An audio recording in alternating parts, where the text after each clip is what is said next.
মানুষ যখনই প্রথম কাজ শুরু করে তখন সে ভাবে এমন কিছু করি যেটা অন্যদের থেকে আলাদা হবে, কিন্তু খুঁজে খাঁজে দেখতে গেলে সব কাজই সবাই প্রায় করে, নতুন আর কি করবে।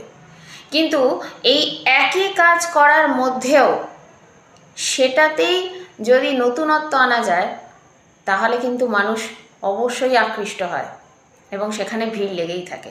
এই যেমন বিউটিশিয়ান কোর্স তো সবাই করে, সবাই না অনেকেই করে, কিন্তু সবার হাতের কাজ সমান নয়। এক একজন এত সুন্দর সাজায় যে মুখশ্রী একদম অন্যরকম, বোঝাই যায় না যে এ সেই আগের জন, ঠিক না?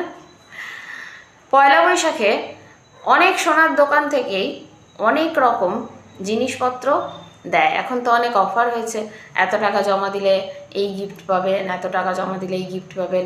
এটা এখন নতুনত্ব।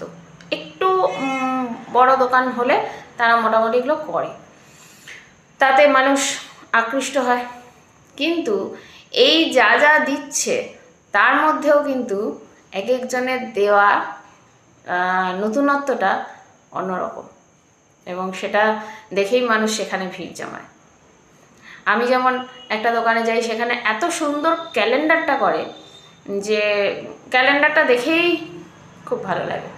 সবাই ক্যালেন্ডার দেয়, কিন্তু তার মধ্যেও ক্যালেন্ডারটাই এমন সুন্দর বানায় যে যতজন ঘরে ঢোকে ওই ক্যালেন্ডারের দিকেই তাকিয়ে থাকে।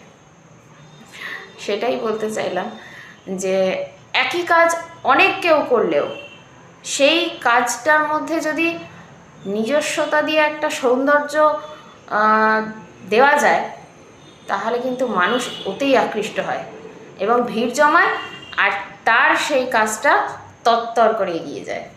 ঠিক বললাম?